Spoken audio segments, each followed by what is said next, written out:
Bonjour les amis. Aujourd'hui, je vais vous parler du confinement, puisque c'est une expérience que nous sommes tous en train de vivre, moi y compris. Donc, c'est intéressant de prendre conscience pendant ce temps d'hibernation, d'enfermement quelque part, comment, comment gérer ce temps, comment l'utiliser justement pour trouver la meilleure solution pour nous, pour notre entourage, pour utiliser cette période de ralentissement afin que notre vie soit radicalement changée. C'est la raison pour laquelle ce matin, cette petite vidéo m'a été inspirée et que je vous la fais partager. Alors, soit on vit une vie l'expérience de confinement, soit on la vit comme une contrainte. Et alors on va chercher à braver les interdits en nous rebellant contre les forces de l'ordre, contre tout ça, en disant oui, moi je veux être libre, etc. Et on peut vouloir sortir en faisant un petit peu qu'à notre tête. Soit on saisit cette opportunité de rentrer chez soi pour vivre plus à l'intérieur et voir ce qui se passe dedans. Nous pouvons alors nous consacrer à faire ce que d'habitude nous n'avons pas le temps de faire. Jouer, parler avec nos enfants, échanger avec nos compagnons de vie, ranger notre maison, trier nos papiers, mettre de l'ordre dans nos placards, faire le ménage, prendre le temps de faire la cuisine, méditer, se reposer, réfléchir sur notre vie, mettre de l'ordre dans nos idées, nos émotions, nos sensations, nos actions. Et puis, peut-être que certains aussi même feront l'amour. Alors attention quand même, prenez des précautions, parce que sinon, dans 9 mois sur la Terre, on va être un peu plus nombreux. Bon, en tout cas, on est dans une période où il faut privilégier l'être au faire. Et ça nous permet de réviser nos priorités. Pendant ce temps de confinement, le monde extérieur est au repos, comme une période d'hibernation. Regardez les images de Paris.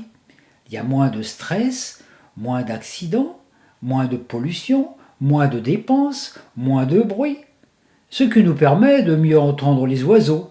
La terre se réjouit, les plantes peuvent pousser, l'air est moins pollué, il y a moins d'activité. C'est comme si la terre prenait un break et respirait un peu mieux.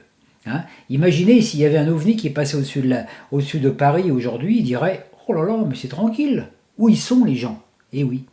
Sans doute devrions-nous faire tous les ans une hibernation comme les marmottes, ça fera du bien à Gaïa et ça nous fera du bien à nous de ralentir notre façon de vivre.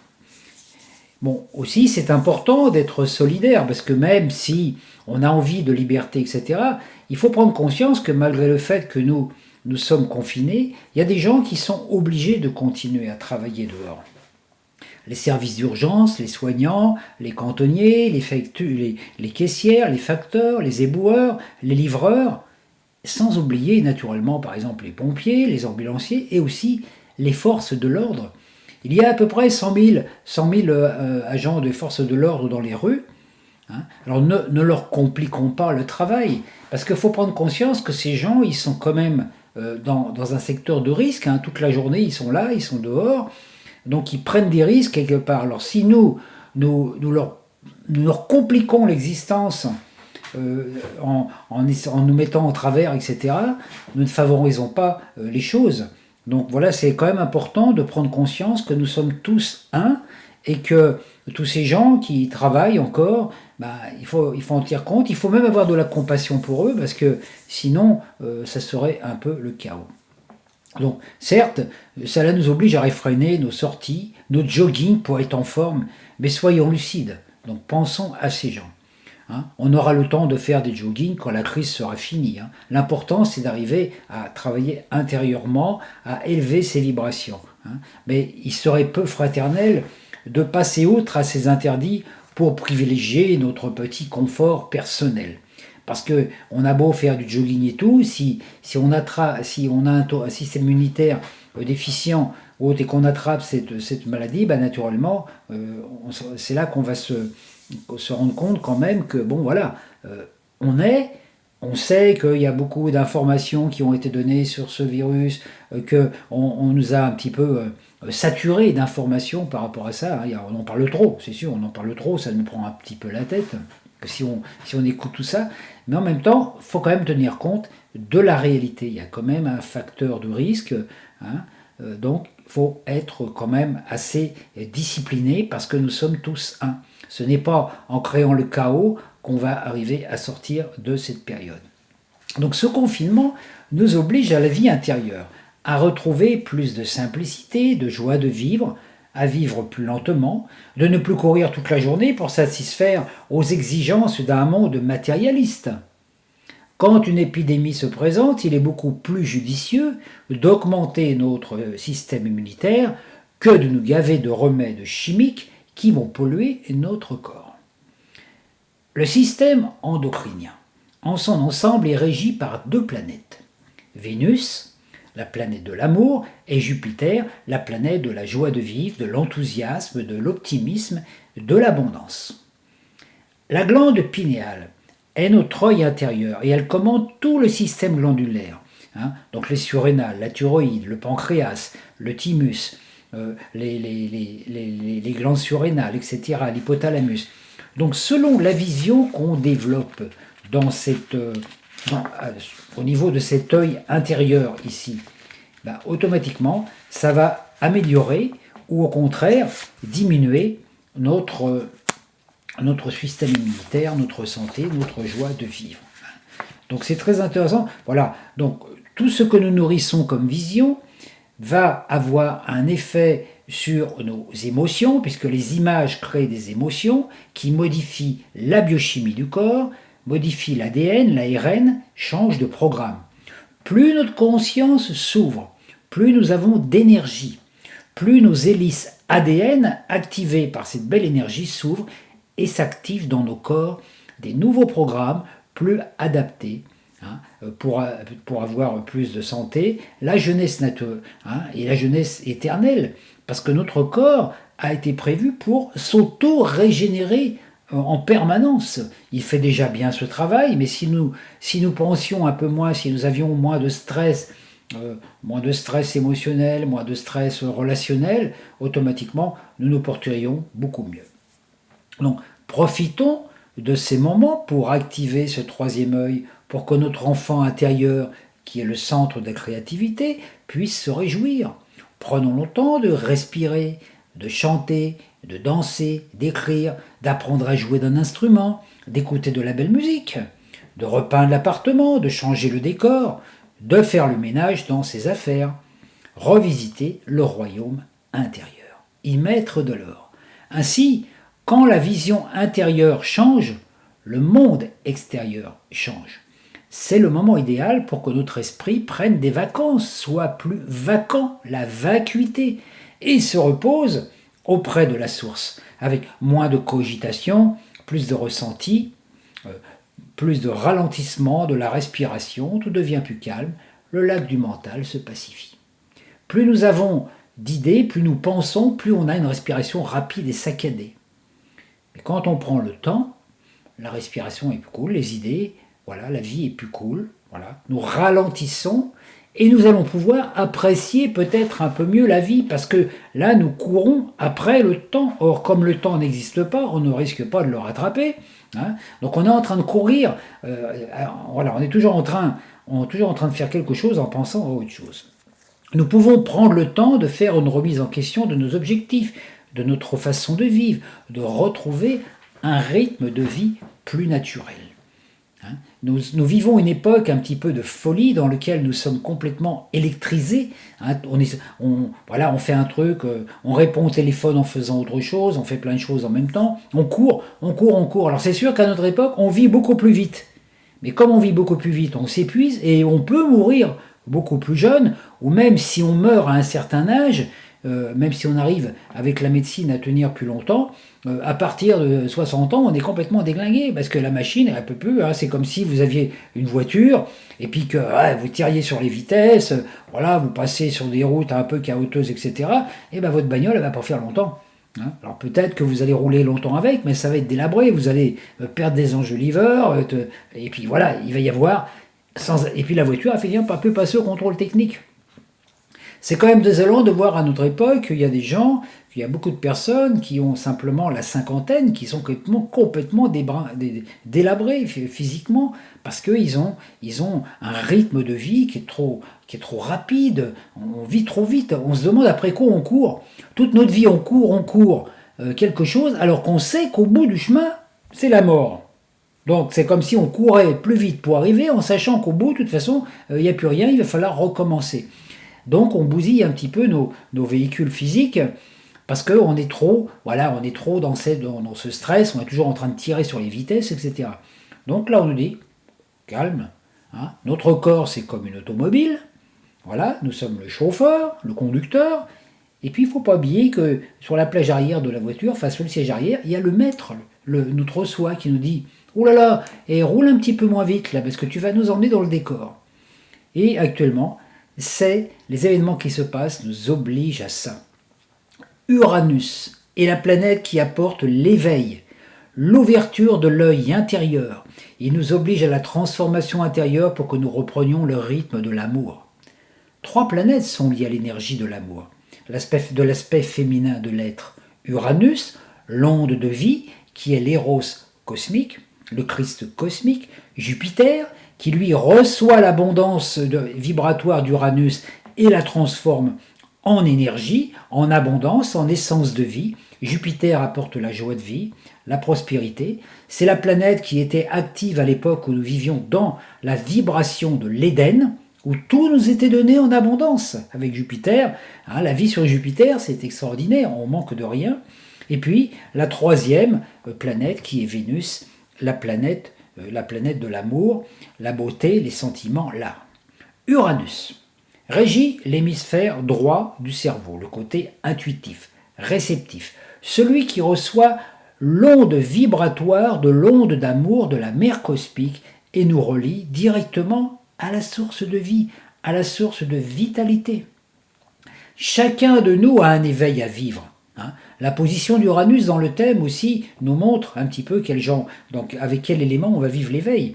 Mais lorsque la force de l'éveil vient à nous, si nous la refusons, cela provoque un cataclysme, une catharsis, une apocalypse, un chaos. Personne ne peut résister à cette force d'amour. Elle est libre et veut nous libérer et rien ne peut l'endiguer. Quand nous laissons cette onde d'amour circuler circuler de haut en bas et de bas en haut à travers notre corps, etc. Quand on est comme pour les enfants, quand on est dans la spontanéité, la joie de vivre, hein, la vie est cool, hein, ça coule de source, c'est cas de le dire. Automatiquement on est inspiré, on fait les actes qui font, automatiquement on est régénéré par cette eau pure, cette eau d'amour divin. Mais quand on fait des blocages, on bloque parce que je m'énerve, je suis en colère contre ceci, ça me plaît pas, etc. On fait des blocages énergétiques, et aux endroits où il y a des blocages énergétiques, l'énergie d'amour elle est là, puis elle force, et puis ça finit par... Et c'est comme ça que ça crée ce qu'on appelle aussi des cancers. Hein, ce que ça s'appelle des cancers, ça fait des abcès, ou alors ça bloque l'énergie à un certain endroit, et puis à partir de là, quand il y en a trop, ça explose, et puis d'un seul coup, c'est la catastrophe, c'est la désorganisation cellulaire. Et puis du système immunitaire. Au niveau personnel, cette énergie chamboule tout notre système glandulaire et l'agencement cellulaire. L'ère du Verseau, qui est l'ère de la fraternité, fraternité entre tous les humains, quelle que soit la couleur de notre peau, quelle que soit notre religion, quel que soit notre statut social, la fraternité. Mais la fraternité ne peut s'établir dans le monde extérieur que lorsqu'elle est intégrée en nous. Donc déjà, en nous, est-ce que nous sommes dans l'amour inconditionnel et dans la fraternité à l'intérieur de nous? La fraternité cellulaire revient à ce que toutes nos cellules fonctionnent en harmonie avec la vibration de l'amour qui est notre apanage divin. Donc toutes nos émotions, nos pensées, nos sensations, nos actions et nos ressentis doivent être en parfaite osmose, être une fraternité, se sentir unifiés. Avant de s'unifier avec la source, même si, avant de vouloir s'unifier avec les autres, avec la source, il faut s'unifier avec soi-même, avec soi-même, sa partie lumineuse, sa partie divine. Laisser cette énergie passer à travers nous et dire, voilà, je me sens un avec la force de vie. Nous sommes tous des manifestations de la force de vie que nous appelons Dieu, et nous devons en être conscients que on ne peut pas jouer avec cette force, on ne peut pas la retenir, on ne peut pas la manipuler. On peut la manipuler un certain temps, mais ça dure qu'un certain temps. La matière, la force d'amour de la matière est plus puissante que la bombe atomique, plus puissante que tout. On ne peut pas résister.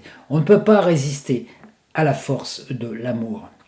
C'est quelque chose de... Quand on résiste, automatiquement, il y a blocage. Et quand il y a blocage, il y a souffrance. Et qu'est-ce qui provoque les résistances? C'est l'ego.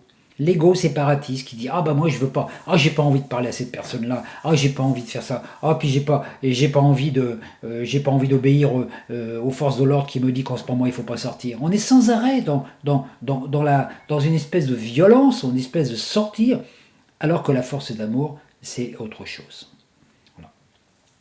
Donc voilà, c'est un petit peu ce côté-là. Voilà. Alors, donc, au niveau personnel, ça chamboule donc tout le système glandulaire. Ça provoque le chaos. Et quand notre vision interne n'est pas connectée à la source du soi, l'énergie qui entre dans le cerveau étant déviée, cela désorganise les fonctions de la pinéale, de la pituitaire, du thymus, de la thyroïde, et cela provoque un chaos cellulaire. Le système immunitaire dégringole et ne peut résister à ce virus. Toutes les personnes qui ont un système immunitaire défaillant sont beaucoup plus touchées en ces temps. Cela devient une réalité collective aujourd'hui, mais cela a commencé il y a bien longtemps. Dès que nous ne sommes plus alignés sur la fréquence de vie, nous sommes victimes de ce passage vibratoire. Il n'y a pas là de punition karmique à cela, la Terre ne se venge pas, il n'y a pas de punition, il y a simplement un état vibratoire trop bas à cause de trop de stress, trop de tension nerveuse. Les ondes électromagnétiques pullulent sur la Terre. La 3G, la 4G, le compteur Linky, les satellites placés autour de la ceinture de Van Allen, les GPS, le Bluetooth, le micro-ondes, le Wi-Fi, tout cela désorganise notre vision interne. Nous sommes trop saturés de fréquences et d'informations qui perturbent notre vision interne, notre cerveau, notre santé, notre système glandulaire. Dès que vous allez dans un supermarché, vous ramassez toutes les ondes Wi-Fi, naturellement, qui sont là-dedans. Mais aussi, regardez, on nous passe des musiques. Vous faites vos courses avec une musique qui vous trotte dans la tête. Voilà. Moi, je plains franchement les caissières qui travaillent dans les supermarchés. J'ai vraiment beaucoup de compassion pour elles, parce que toute la journée, entendre ce bip, bip, bip, je ne sais pas comment elles font, mais moi, si j'entendais ça toute la journée, je pense que toute la nuit, j'entendrais le bruit. Hein. Ça doit certainement agir sur leur cerveau. Vous vous rendez compte que le cerveau n'est jamais au repos, toute la journée. Alors, il y a ça, il y a la musique, il y a le bruit des trucs. En plus, il y a les ondes des scanners qui passent devant eux. Oh là là, c'est un boulot, mais c'est horrible au niveau vibratoire. Chaque humain capte environ 80 000 pensées par jour. Vous voyez, 80 000 pensées qui vous passent à travers le cerveau par jour. Ça fait beaucoup. On n'en est pas conscient, mais pourtant c'est ce qui se passe. C'est déjà beaucoup. Mais depuis le développement de la technologie, nous recevons une multitude invraisemblable d'informations ultrasoniques par le biais de sons numériques, d'ondes électromagnétiques. Quand vous êtes dans une pièce et que vous avez une télé, vous avez, mettons 50 ou 100 chaînes. Dès que vous allumez, pof, automatiquement, ça met les choses en... Mais les ondes, elles étaient là avant même que vous allumiez la télé. La télé sert juste à décapter ces ondes qui sont autour, comme l'électricité qui est dans l'air et qui est captée par des fils, etc. Donc, vous voyez, c'est un petit peu ça. L'électricité existait déjà au Moyen-Âge, mais on n'avait pas découvert comment la capter. Donc, donc, pour nous, elle était comme si elle n'existait pas. Mais elle était déjà là. Maintenant, on l'utilise un peu trop. Combien de personnes se baladaient avec le téléphone portable collé à l'oreille avec la fonction Bluetooth activée, sans se rendre compte que si la musique leur parvient alors qu'ils se déplacent et qu'il y a des bombardements d'ondes nocives pour le corps, pour le cerveau, trop d'informations tuent, trop d'électromagnétisme détruit le cerveau. Alors, il en est de même avec les casques Bluetooth. Moi, je vois des gens qui font du jogging avec des casques Bluetooth sur les oreilles. Alors, on dit « Ah, c'est génial, t'as pas de fil, etc. » Ah bah oui, si vous voulez mourir plus vite, allez-y. Ce sont des engins de mort. Les ondes traversent les murs. Ce sont vraiment des trucs qui sont très négatifs. Il y a quelque temps de cela, moi, j'habitais en Bretagne, dans un endroit pas très loin d'un hôpital. J'ai allumé un amplificateur de musique parce que j'adore la musique et puis je chantais aussi un petit peu. Et la fonction Bluetooth s'est activée à mon insu. Car regardez, c'est souvent automatique. Hein. Dans la plupart des appareils, bon, vous l'allumez, le Bluetooth se met en route. Alors maintenant, on vend des petits trucs là, hein, chez Boulanger et tout. Ah, achetez le Bluetooth, vous avez un truc, voilà, qui vous règle tout dans les maisons. Notamment, regardez maintenant aussi les maisons dites connectées, où vous avez tout, voilà, vous appuyez sur un bouton, il y a tout qui se connecte dans la maison. Hein. La plupart du temps, vous avez un compteur Linky. Moi, j'ai vécu aussi cette expérience d'être dans une maison super connectée pendant quelques temps. L'univers m'a fait dégager. Bon, c'est peut-être un bien pour moi. Parce que vous vous rendez compte, tous ces trucs, alors vous avez le truc là, électronique qui est là, avec le Bluetooth qui est dans un coin, mais vous êtes sans arrêt dans une... Et c'est sûr que avec le temps, on va s'apercevoir que vivre dans des maisons comme ça, qui en plus ne sont pas vraiment aux normes comment je vais dire, par rapport au, ah mince, la géométrie sacrée, hein, parce que c'est des maisons carrées, des maisons rectangulaires. Hein. À un moment, moi, je me suis posé la question, quand j'habitais dans une maison comme ça, je me suis dit, tiens, c'est marrant, ça ressemble à un tombeau. C'est un grand tombeau. Hein. Et puis dedans, vous avez l'électricité par le sol, vous avez le Bluetooth, vous avez la Wi-Fi, et vous avez en plus le compteur Linky à domicile. Tout ce qu'il faut pour bien griller, et sans oublier, naturellement, le micro-ondes que vous allez peut-être activer pour votre nourriture. Alors c'est sûr qu'à partir de là, bon, alors moi quand j'ai branché mon appareil pour chanter, d'un seul coup j'ai entendu des paroles dans mon haut-parleur, j'ai dit tiens qu'est-ce que c'est que ce truc. Alors je me suis approché et en fait j'ai écouté, j'entendais les conversations de l'hôpital qui étaient en face dans la rue. Tout ce que disaient les infirmières, je l'entendais chez moi. Je faisais de la surveillance sans le savoir. D'un compte, les ondes traversaient les murs, pourtant c'était des murs en pierre. Hein. Donc il faut faire très attention. Il en est de même actuellement pour les barçons. Vous savez, les barçons qu'on met, hein, les soundbars qu'on met sur notre télévision. Moi, j'en ai acquis une récemment. Et j'avoue que des fois, j'ai des réticences à l'utiliser. Car le caisson de basse fonctionne avec le Bluetooth. Donc, quand je mets le Bluetooth et là, quand j'active ces choses-là, naturellement, j'ai un son qui est meilleur. Mais derrière, je ramasse des ondes aussi. Voilà. Alors, voilà. Donc, il faut faire très attention. C'est encore pire que la Wi-Fi. Alors avec la 5G, ça va être la catastrophe. Hein. Il n'y a qu'à voir ce qui s'est passé à Ouran. Hein. Alors c'est intéressant, vous voyez ce nom Ouran, j'en ai déjà parlé dans une autre vidéo, mais Ouran, ça fait penser à Uranus, à Uranos, hein, puisque ça se prononce pareil. Hein. Et c'est là, dans cette ville d'expérimentation, où il y a des incinérateurs de particules, enfin il y a des particules de pollution invraisemblables dans cette ville, il y a quand même 10 millions d'habitants, hein. Et puis, il y a la 5G, il y a la Wi-Fi, il y a la Bluetooth partout, même extérieur, les trucs, comment je vais dire, les lampadaires et tout se marchent avec... alors, attends, c'est la ville du futur, hein, c'est la ville des futurs, etc. Et en fait, ça me donnait l'impression, moi, de me retrouver un petit peu, vous savez, dans le film, peut-être vous avez vu, Highlander, on voit un film comme ça, où il y avait un espèce de faux ciel, et puis les gens étaient bombardés comme ça par des énergies. En fait, on vivait dans un faux monde. Hein. Donc, l'électromagnétisme, c'est une des causes. Mais ce n'est pas la seule. En vérité, les ondes nous influencent à nos dépens, et provoquent de l'énervement, du stress, et modifient notre vision. Nous passons à travers la vie à toute vitesse. Nous faisons quelque chose en pensant à autre chose. Nous nous projetons dans un futur proche. Demain, tout à l'heure, ou plus loin, une semaine, un mois, les prochaines vacances, l'année prochaine. Nous sommes toujours absents. Nous ne sommes pas présents. Nous vivons à côté de nos godasses, à côté de notre corps. Nous ne tenons plus compte de nos besoins et de ce que notre corps nous réclame. Alors maintenant, il hausse la voix et nous dit « Hey, stop les gars, si vous n'arrêtez pas, moi, je vais mourir ». C'est le moment idéal pour l'éveil, la nouvelle vision, de voir à nouveau avec notre œil intérieur. Prenons conscience que le monde extérieur nous sollicite trop. Nous vivons comme des robots concentrés sur la rentabilité, le profit, ou celui des multinationales. Nous nous gavons d'informations inutiles. Pour la vraie vie individuelle de chacun,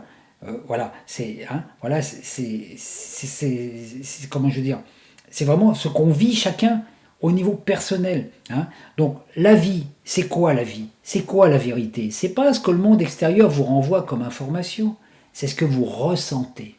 Quand vous lisez un livre, quand vous regardez un film, quand vous entendez une parole, quand vous écoutez une musique, vous allez avoir un ressenti à l'intérieur, dans votre cœur, un ressenti agréable ou désagréable. Et c'est ça votre vérité. Et ça, vous pouvez le partager avec personne. Le ressenti de l'un n'est pas le ressenti de l'autre. C'est cela la vérité de chacun. Chacun ressent donc selon ses paramètres, son âme, son cœur. Et c'est cela la vraie vie. Nous avons vécu pendant des décennies en essayant de nous adapter à ce que le monde extérieur, qui nous semble réel, objectif, nous demande et exige de nous. Ce n'est pourtant qu'un rêve collectif, un scénario d'humanité robotisée sans conscience, et nous essayons de nous coller à cette vision, à être rentable, à la hauteur, de trouver notre place, de nous caser, de satisfaire aux besoins de cette matrice, de résister à ce virus, de lutter contre le sida, contre le cancer, contre l'imperfection, contre la pollution, alors que c'est cette même matrice qui produit tout cela. La nourriture polluée nous rend malades, nos dents s'abîment, et les spécialistes nous proposent, contre des prix exorbitants, de rétablir notre santé, de nous réparer les dents, et en contrepartie, nous devons continuer à travailler dans le système pour le perpétuer. C'est là notre dualité. Les chômeurs essayent de se caser, de trouver un emploi, d'être employés pour faire partie de ce monde, et quand ils sont employés, ils tombent malades parce que les conditions de travail sont difficiles, etc. Et puis, pour payer les soins, ils vont être obligés de continuer à travailler. C'est un cercle infernal. Il est temps de changer de vision. Le monde extérieur nous impose son objectif. Alors, entrons en nous et changeons notre vision et rendons-nous compte que notre monde intérieur est le seul réel pour nous. Aucun régime alimentaire, aucun miracle extérieur ne peut modifier l'intérieur. L'extérieur nous sert uniquement de miroir, d'écran réflecteur, pour que nous réfléchions, nous percevions les images de notre vision intérieure. Regardez les soi-disant nutritionnistes. Chacun y va de son régime. Végétarien, faut manger cru, faut manger végan, faut manger macrobiote, faut manger carnivore. Voilà. On vous donne des tas de choses. Mangez cet aliment, ça va changer votre vie. Mangez ceci, ça va vous mettre en pleine forme. Et en fait, rien ne convient. Il y a des gens qui, par exemple, se sont mis à manger du cru, qui se sentent super bien, en super bonne forme, puis il y en a, ils ont mangé du cru, ils se sont mis à grossir, à gonfler, à être mal dans leur peau, etc. etc. Il n'y a rien d'extérieur qui peut nous coller exactement. C'est à nous de faire des expériences. Moi, j'ai expérimenté différents régimes. J'ai été végétarien, j'ai été végétalien, donc qui est un peu comme les végans, vegan. Voilà, végétalien. J'ai essayé la macrobiotique. À un moment, j'étais même parti pour me nourrir que de lumière, ou de manger que du cru, etc. Et puis en fait, je me rendais compte qu'en faisant des expériences, en fait, j'étais pas mieux dans ma peau. À un moment, j'avais lu qu'il fallait boire du pamplemousse, du jus de pamplemousse, que le jus de pamplemousse, c'est un draineur du foie. Alors moi, j'ai un foie fragile, sensible, pas malade, mais sensible. Alors tous les matins, en me levant, je buvais un grand verre de jus de pamplemousse. 10 minutes après, j'étais complètement frigorifié. J'avais froid de partout, j'étais là, j'étais vraiment pas bien dans ma peau. Excusez-moi. Voilà. Donc j'étais pas du tout bien dans ma peau. Et puis j'ai fait ça, puis tous les jours j'essayais, vous voyez, tous les matins, je me dis, non, c'est parce que mon corps se purifie, se nettoie, etc.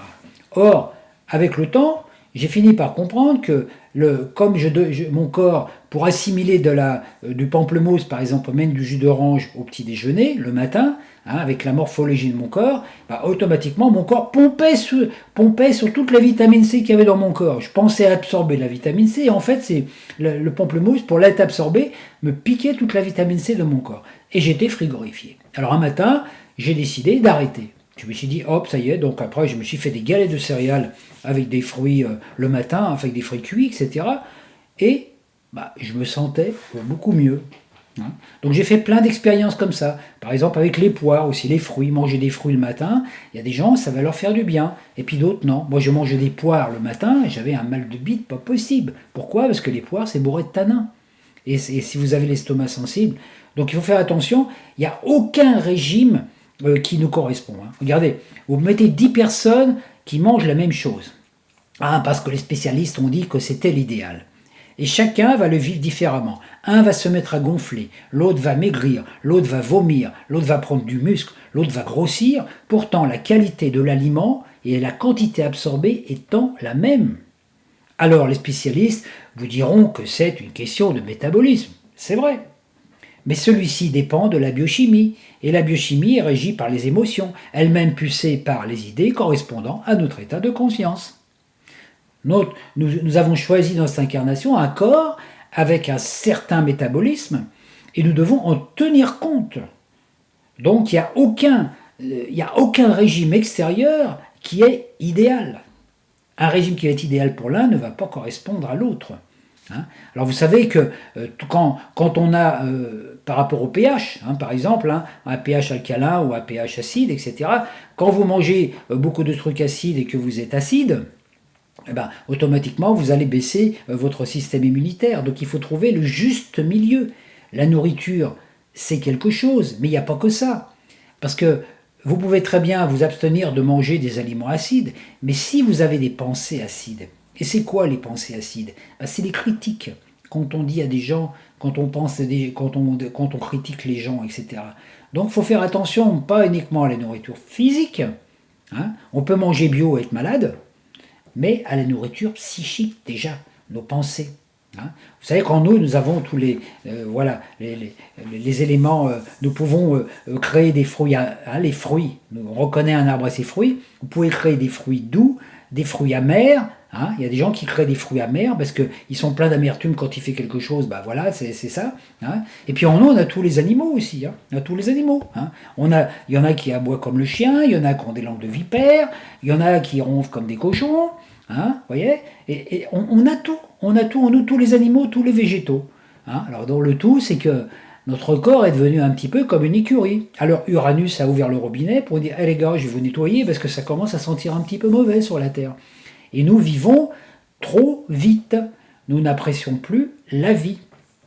Alors, c'est la même chose au niveau religion. On peut changer de religion, devenir chrétien, musulman, machin, changer de religion, trouver Dieu.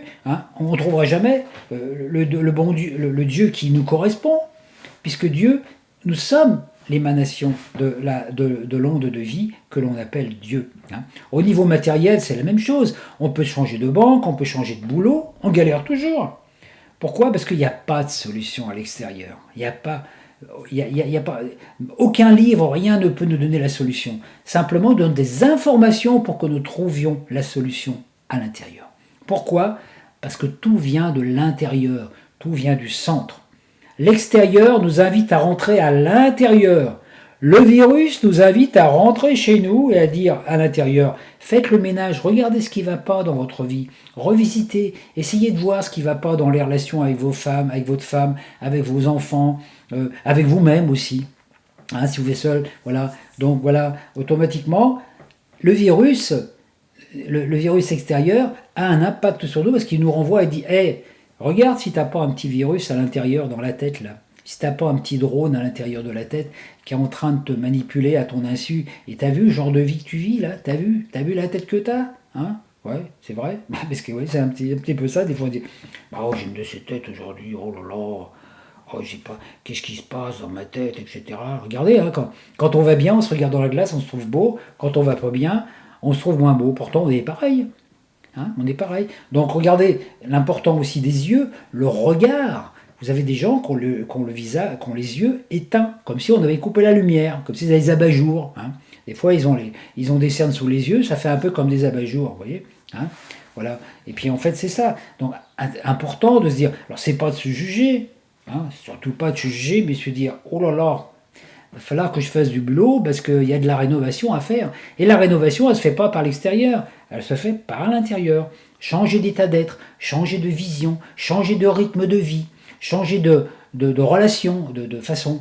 Quand on entre en relation avec quelqu'un, on peut choisir à l'avance quel genre de relation avec cette personne. J'ai envie d'avoir une belle relation avec cette personne. Alors, je vais, moi, susciter quelque chose qui fait que cette relation va être belle. Elle sera belle, et si la personne ne veut pas, elle s'en ira. Donc il n'y aura pas de relation. Mais bon, on a le choix dans notre vie. Il n'y a personne qui choisit à notre place. Je suis. Conjugaison du verbe être au présent. Personne ne peut le dire à votre place. Vous voyez, c'est là le pouvoir de la magie. Donc il est temps de nous éveiller à autre chose, à élargir notre conscience, à nous affranchir des illusions matricielles, à rentrer chez nous, afin que notre soi, le Père, reprenne en main notre destinée. Il est temps de nous éveiller à d'autres réalités, à nous ouvrir à d'autres états de conscience. Profitons de ce moment de confinement pour nous intérioriser, modifier notre vision, refaire les papiers peints à l'intérieur de notre cerveau. Ainsi, après la crise, rien ne sera plus comme avant, comme a dit le président. Mais il n'est pas, vous voyez, mais rien ne sera plus comme avant pour chaque individu. Personne, quand on ressortira à l'extérieur, vous verrez, il faut que notre vision ait changé. S'il n'y a rien qui a changé, c'est dommage. Donc il n'est pas le temps d'aller faire du jogging, pour l'instant, mais de modifier l'intérieur. En grec, le ciel, c'est Uranus. Et voyez ce qui s'est passé à Uranus. Comme je vous dis tout à l'heure, le ciel était pollué, la 5G, la Wi-Fi et la technologie a provoqué la catastrophe. Cela ressemble à un des films de l'Highlander où l'humanité était enfermée dans une immense géode. Je crois que c'est le 3e ou 4e. C'est un faux ciel. Alors, naturellement, quand on est dans un faux ciel, regardez notre ciel, nous. Il est saturé de satellites qui nous envoient des informations toute la journée. Ah, c'est bien, on a le GPS. Ah, c'est bien, on a le Bluetooth. Ah, on peut se déplacer avec la musique. Ah, c'est super. Oui, mais on ne se rend pas compte de tout ce qu'on a. On est manipulé par les satellites. Pourquoi ? Parce que nous demandons ça. Il y a beaucoup de gens qui rouspètent, il y a des gens qui rouspètent contre la Wi-Fi, contre la 5G, ça se comprend, et en même temps, la plupart du temps, c'est ceux qui la réclament pour l'utiliser. Donc on voudrait avoir une 5G non polluante, et comme elle n'est pas mise au point, on prend la 5G quand même polluante, et on accepte quand même, parce qu'on dit c'est bien, je vais pouvoir télécharger mon film, je vais pouvoir le télécharger en 2 minutes, au lieu de l'avoir en un quart d'heure ou en 20 minutes par l'intermédiaire du filaire. Pourquoi faire Moi, je sais que je fonctionne souvent. Chez moi, j'ai pas la Wi-Fi, j'ai déconnecté. Après, il y a peut-être celle des voisins, mais déjà, moi, je l'ai pas chez moi. Pourquoi ? Parce que je préfère travailler en filaire, c'est beaucoup mieux. Je sais pas si vous avez vu, quand j'ai fait de vidéos des fois ou des consultations avec la Wi-Fi. Il y a souvent des interférences chez moi ou chez la personne, parce qu'il suffit qu'il y ait une personne qui passe dans le coin avec un téléphone portable, ou que quelqu'un allume un micro-ondes, ou qu'il y ait quelque chose qui passe à proximité, peut-être un avion au-dessus, ou un drone, automatiquement, boum, boum, boum, ça y est, ça perturbe tout. Et voilà, nos communications, voilà. Donc nous devons sortir de ce faux ciel, nous affranchir aussi de l'abus des technologies. Je ne dis pas de ne pas utiliser la technologie, mais de nous affranchir des abus qui modifient l'ordre naturel des choses et nous amènent à vivre sous un faux ciel perturbant notre vie naturelle. Il est dommage qu'en ces temps de confinement, ce sont les outils technologiques qui sont les plus utilisés. L'Internet, le travail du domicile, en ce moment, il doit y avoir des pics de consommation d'Internet et de tout ça incroyables, puisque naturellement, les élèves sont obligés de faire leurs devoirs à domicile, puis que les gens communiquent avec Skype et tout, parce que on est chez soi, donc on a envie, puis Netflix, la télévision, Canal+, etc., etc. Alors c'est vrai que pourquoi pas, parce qu'il faut bien s'occuper aussi, mais aussi il faut prendre des moments pour revoir à l'intérieur de nous, de ne pas se gaver de toutes les informations qui viennent par les écrans. Cela n'arrange rien. Moi-même, je suis conscient du processus en diffusant cette vidéo, mais ça me paraît plus judicieux que de raconter des histoires ou des brèves de comptoir pour vous faire rire, pour passer le temps. Parce qu'on passe le temps, mais est-ce qu'on a vraiment du temps à perdre ? Nous avons donc passé des décennies à jouer comme les figurants dans un scénario de film collectif destiné à rendre possible un rêve imaginé par une espèce de société. Certains, plus conscients, sont devenus acteurs de leur vie, mais il importe maintenant de devenir metteur en scène. Notre moi est l'acteur, ou le figurant dans un premier temps, après l'acteur, et le metteur en scène, c'est le soi, la partie de nous qui observe. Dès que vous vous placez dans l'observation de votre vie, l'observation de votre ressenti, de votre vécu intérieur, c'est pas l'observation des autres, on s'en fout des autres, chacun vit son truc. on devrait arrêter de parler de la vie des gens. On est toujours en train de parler, ah machin a fait truc a fait truc, ah Macron a dit ça, machin a dit ça. Alors, on est toujours en train de s'occuper de la vie des autres, mais on ne s'occupe pas de notre vie à nous. Ce qui est important, regardez, dans un foyer, dans un couple, c'est important de parler de notre vécu. On revient du travail le soir, on parle de notre vécu. On n'a pas besoin de parler de la vie des autres. Ah, t'as vu, machin, il a fait ci. Ah, t'as vu le truc, il s'est acheté encore une bagnole, etc. Hein, on est toujours comme ça. Non, observation, oui. Observation de soi. Comme si vous aviez un drone au-dessus de la tête qui vous regardait. Le drone, c'est le soi. Alors vous avez un drone qui est là, puis qui vous regarde. Donc vous êtes à la fois celui qui agit et celui qui voit par le drone. C'est difficile d'être dans les deux à la fois. Nous, la plupart du temps, on est dans le petit moi, voilà, et puis voilà. Alors, mais dès l'instant qu'on passe dans l'observation, hein, on se voit agir. Hein. Moi, ça m'est arrivé dans ma vie de faire des expériences intéressantes, parce que ça m'est arrivé des fois de faire des mauvais choix, parce que j'ai fait plein de mauvais choix dans ma vie. Hein, j'ai fait plein, et comme tout le monde, j'ai fait des mauvais choix. Et au moment où je faisais le mauvais choix, j'en étais conscient. Je me suis dit, Christian, tu es en train de faire une connerie là, tu fais pas. Et on me dit, ouais, mais tu comprends. Alors moi je me disais, ouais, mais je comprends, je ne l'ai pas fait. Alors des fois que ça ne soit pas une. Et bien la plupart du temps, ça en était une. Mais voilà, donc moi j'ai appris à faire moins de mauvais choix en faisant les mauvais choix. Voilà, je les expérimentais. Par contre, le seul truc, c'est que à chaque fois que j'ai fait un mauvais choix et que j'en étais conscient, il y avait une partie de moi quand même qui veillait et puis qui voyait et puis disait, t'as vu le choix que t'as fait, t'as vu, si t'avais écouté, tu ne serais pas dans le caca comme tu es en ce moment. Voilà, t'as pas fait exactement le bon choix. Alors je me suis dit, bah qu'est-ce qu'il y a, bah, comment il faut vivre dans le présent. Quand vous avez fait un choix, bah faut l'assumer. Vous faites un choix, vous dites, ah tiens, j'ai fait ce choix, je vis avec telle personne ou je vis dans telle condition. Voilà, à partir de là, au lieu de se plaindre, oui, c'est la faute de machin, c'est le gouvernement, c'est... Non, non, j'ai fait un mauvais choix. Ok, je suis responsable, j'ai fait ce choix. Ok, je me suis planté, j'ai pas fait le meilleur. Mais en même temps, ça me permet de voir que c'était un mauvais choix. Donc voilà, en même temps, c'est révélateur. Et maintenant que j'ai fait ce mauvais choix, ben, personne ne m'oblige à y demeurer. J'ai fait une expérience. Moi, j'ai vécu dans ma vie beaucoup de déménagements. C'est comme ça, des fois, j'ai fait des mauvais choix. Je me suis dit, oh là là, je me suis encore planté à venir habiter là.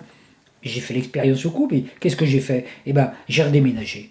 Voilà. Donc, moi, je suis un spécialiste des mauvais choix pour trouver le bon choix. Jusqu'au jour où je me suis aperçu qu'en fait, j'étais conscient. C'est comme si dans ma vie, j'avais choisi de faire que des mauvais, enfin une bonne partie que des mauvais choix pour pouvoir en témoigner puis dire, voyez, faites surtout pas les mêmes bêtises que moi.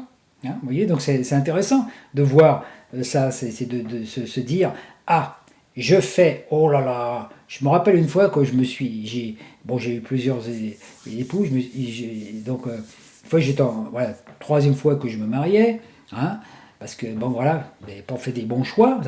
C'est pas dire que les personnes n'étaient pas bonnes, c'est-à-dire j'avais pas fait les choix qui étaient les plus judicieux pour moi, voilà, qui correspondaient à ce que j'avais besoin quelque part pour vivre une vie harmonieuse. Voilà, une difficulté de s'harmoniser.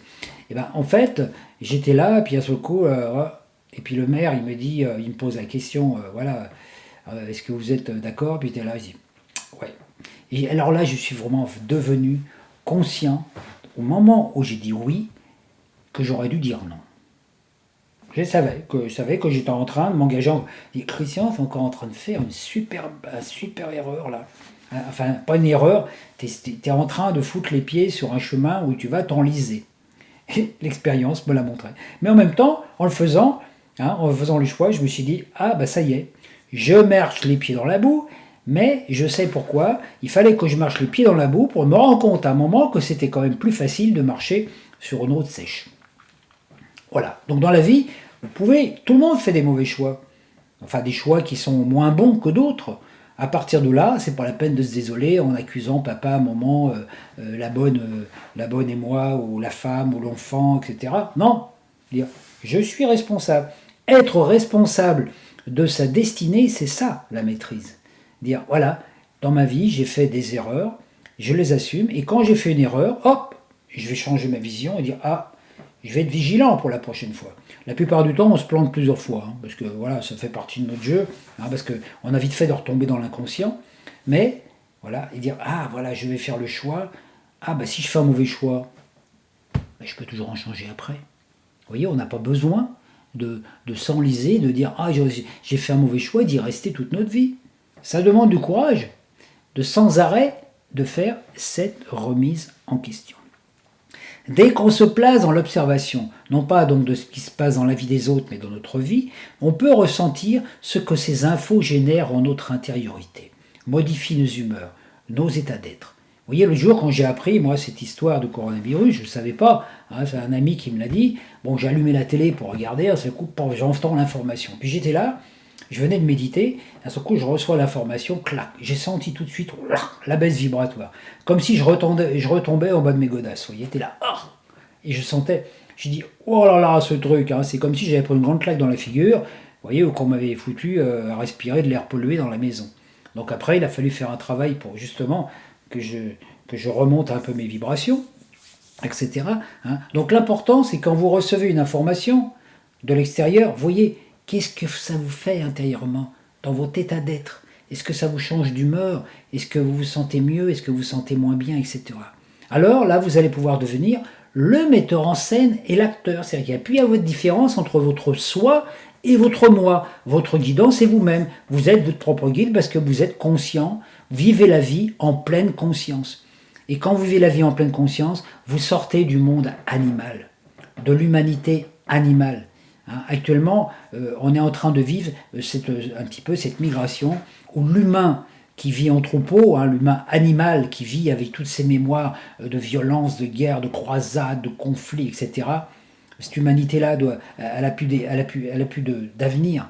Donc on est dans une période super importante où on doit devenir plus des animaux, mais vraiment des humains conscients, conscients de nos choix, conscients qu'à chaque fois qu'on émet une pensée, ou qu'on dit une parole, ou qu'on fait quelque chose, ça nous touche, ça touche toutes nos cellules, mais ça va aussi rayonner à l'intérieur de nous, à l'extérieur de nous. Parce que nous savons que nous avons un corps physique, que nous avons un corps éthérique, etc.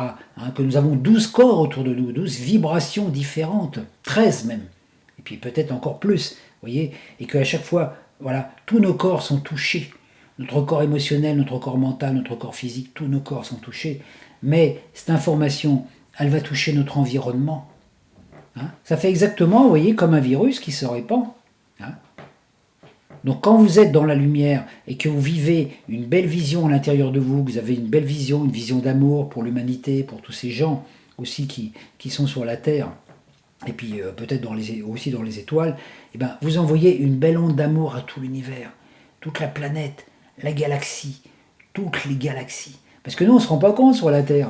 La Terre fait partie du système solaire, le système solaire fait partie de la galaxie, mais la galaxie, elle fait partie de quelque chose de plus grand, et il y a des milliards de galaxies qui tournent autour d'un autre soleil que l'on n'a même pas perçu encore, qu'on peut imaginer. Imaginez, si vous vous éloignez de ça, si vous arriviez à voler au-dessus de la galaxie, que vous allez vous montez très haut, d'un seul coup, vous voyez toutes les galaxies qui représentent un petit point de lumière. C'est la création. Et au-delà, il y a encore autre chose, il y a ce vide absolu, le divin. Puis après, vous redescendez, vous faites un zoom, voilà, vous arrivez, vous voyez toutes les galaxies, d'un seul coup, toutes les étoiles, toutes les galaxies. Puis après, vous arrivez dans la Voie lactée, et puis dans la Voie lactée, vous allez dans le système solaire. Dans le système solaire, vous approchez des planètes, vous approchez de la Terre, et vous approchez de votre région, là où vous êtes, dans votre maison. On est déjà dans le ciel. Voilà. Donc on peut être à la fois ce metteur en scène et cet acteur. Donc on ne peut pas, on ne peut pas, comment je vais dire, en tant que moi, s'observer vivre. Seule la conscience permet l'observation. Donc si vous vous observez déjà, c'est que vous êtes déjà dans une conscience ouverte quelque part. Alors, profitons de ces moments de confinement pour visualiser nos films intérieurs, changer nos scénarios, notre façon de vivre. Aussi, quand nous ressortirons, plus rien ne sera comme avant. Pour nous, individuellement, tout aura changé. Un nouveau ciel, une nouvelle terre, une nouvelle vision. Alors, vous voyez, moi, ce texte m'est paru ce matin, j'étais dans mon lit à 2h du matin. Alors moi aussi, aujourd'hui, je me suis mis au travail pour revisiter ma vidéothèque intérieure. Et j'ai passé une bonne partie de ma journée aussi, je le reconnais, à faire du ménage dans mon ordinateur, à classer des choses, à enlever des choses, à faire le ménage. voyez, parce qu'on a du temps de faire les choses. Et ce temps-là, il est précieux. Voilà, je vous remercie de votre attention.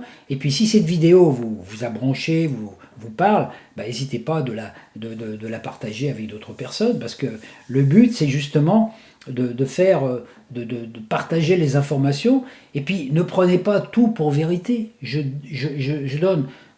vous partage avec vous des points de vue, par rapport à mes vécus, par rapport à mes ressentis. Après, vous en faites ce que vous voulez. L'important, c'est de voir comment vous recevez l'information que je vous donne, comment vous la vivez. Alors si l'information ne vous convient pas, tant pis, c'est pas un problème. Hein, c'est pas un problème. Mais si elle vous convient et qu'elle vous fait du bien, n'hésitez pas à la partager avec d'autres personnes. Merci beaucoup, je vous souhaite une très bonne soirée, une très bonne révélation intérieure, une très bonne rénovation. À très bientôt, merci beaucoup.